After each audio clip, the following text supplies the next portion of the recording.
સમગ્ર રાજ્યમાં જે કોળી સમાજના યુવાન ઉપર હુમલાની ઘટના બની છે તેને લઈને જે મહુવા કોર્ટ છે તેમના દ્વારા જે 8 ઈસમો છે તેમના ફર્ધર રિમાન્ડ આપવામાં આવ્યા છે। જોકે છેલ્લા ઘણા સમયથી આ જે 8 ઈસમો છે તે જ્યુડિશિયલી કસ્ટડીમાં હતા, પરંતુ આ જે ઘટનાની અંદર હવે એક વળાંક આવ્યો છે અને એસઆઈટીની રચના કરવામાં આવી છે। સમગ્ર પ્રકરણની જો વાત કરવામાં આવે તો જે 24 ડિસેમ્બરના રોજ માયાભાઈ આહિરનો મુંબઈની અંદર એક પ્રોગ્રામ હતો અને તેમાં તેમને બગદાણા મેનેજિંગ ટ્રસ્ટીને લઈને વાત કરી હતી અને ત્યારબાદ એક માફીનો વિડીયો પણ મૂકવામાં આવ્યો હતો અને આ માફીના વિડીયો બાદ આ જે સમગ્ર ઘટના છે તે ચર્ચામાં આવી હતી, જેમાં નવનીતભાઈ બાલદિયા નામના વ્યક્તિ છે કે તેમના ઉપર હુમલાની ઘટના બની હતી અને આ જે હુમલાની ઘટના બની છે તેમાં માયાભાઈના દીકરા જયરાજ આહિર છે તેમના ઉપર હુમલો કરાવવાના ગંભીર આરોપ લાગ્યા છે। સમગ્ર પ્રકરણની અંદર કોળી સમાજ છે તે ભારે આક્રોશિત થયો છે। જોકે ત્રુટિ એ વાતની રહી છે કે જ્યારે પોલીસે સમગ્ર ઘટનાની અંદર તપાસ કરવામાં આવી ત્યારે બગદાણા પોલીસ મથકની અંદર જ્યારે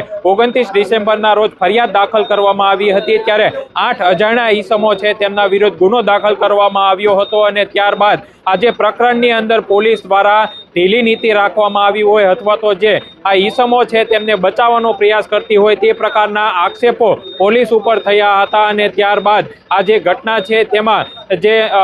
ભાજપના ધારાસભ્ય હીરાભાઈ સોલંકી તેમજ અન્ય જે કોળી સમાજના નેતાઓ છે તે આ ઘટનાની અંદર સામેલ થયા હતા અને આખા મુદ્દાને રાજકીય વળાંક આપવામાં આવ્યો હતો અને આ સમગ્ર પ્રકરણની અંદર એસઆઈટીની રચના કરવામાં આવી છે અને આ એસઆઈટીની રચના કરવામાં આવી છે તેમાં જે કુલ 5 અધિકારીઓ છે તેમની હેઠળ આજે એસઆઈટીની રચના કરવામાં આવી છે। તમને ફરી વખત જેલ અને તેની આસપાસના દ્રશ્યો બતાવવાનો પ્રયાસ કરીશ, કારણ કે આ ઘટના જે બની છે તેમાં કુલ 8 ઈસમોની ધરપકડ કરવામાં આવી છે, જેમાં હુમલામાં સામેલ મુખ્ય ષડયંત્રકાર નાજુ કામળિયાને બતાવવામાં આવ્યો છે। ત્યારબાદ રાજુ ભમ્મર, આતો ભમ્મર, વિરેન્દ્રસિંહ પરમાર, સતીશ વનાળિયા, ભાવેશ સેલાણા, પંકજ મેર, વીરુ શેરડા આ 8 ઈસમો છે કે તેમના ફર્ધર રિમાન્ડ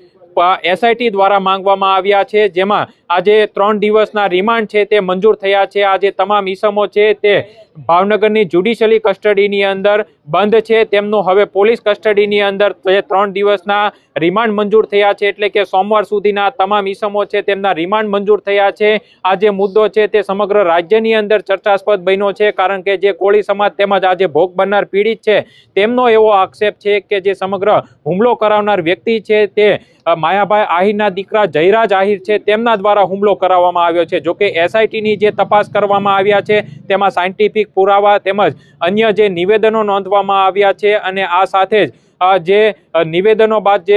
જે સીડીઆર ડેટા હોય છે કે જે ઘટના બની હતી ત્યારે જે આરોપીઓ છે તેમના લોકેશન ક્યાં હતા, કોની સાથે તે વાત થઈ હતી, તે સમગ્ર મામલે એસઆઈટી છે તેમના દ્વારા તપાસ હાથ ધરવામાં આવી છે। હાલ અમે જે દ્રશ્યો બતાવી રહ્યા છે તે ભાવનગર જિલ્લામાંથી દ્રશ્યો બતાવી રહ્યા છે, જ્યાં 8 ઈસમો છે તેમના ફર્ધર રિમાન્ડ છે તે એસઆઈટી દ્વારા માંગવામાં આવ્યા છે। જો આ ઘટનાની અંદર કુલ 5 અધિકારીઓ છે તેમની એસઆઈટીની ટીમ છે તે રેન્જ આઈજી ગૌતમ પરમાર છે તેમના અધ્યક્ષ સ્થાને બનાવવામાં આવી છે અને જે એસઆઈટીના અધ્યક્ષ જયવીર ગઢવી કે જેઓ અમરેલી ધારીના એએસપી છે તેઓ આ એસઆઈટીના અધ્યક્ષ છે। જોકે આ ઘટના છે તેની અંદર આવનારા દિવસોની અંદર ચોંકાવનારો વળાંક પણ આવી શકે છે અને લોક સાહિત્યકાર માયાભાઈ આહિરનો દીકરો જયરાજ આહિર છે તેમનું પણ નામ ખુલી શકે છે, પરંતુ હજી સુધી એક પણ વખત જે પોલીસની તપાસ થઈ છે તેમાં એક પણ પુરાવા એવા નથી મળ્યા કે જેમાં જયરાજ આહિરનો કોઈ પણ જગ્યાએ રોલ પ્રસ્થાપિત થતો હોય। હાલ આ જે તમામ ઈસમો છે તેમના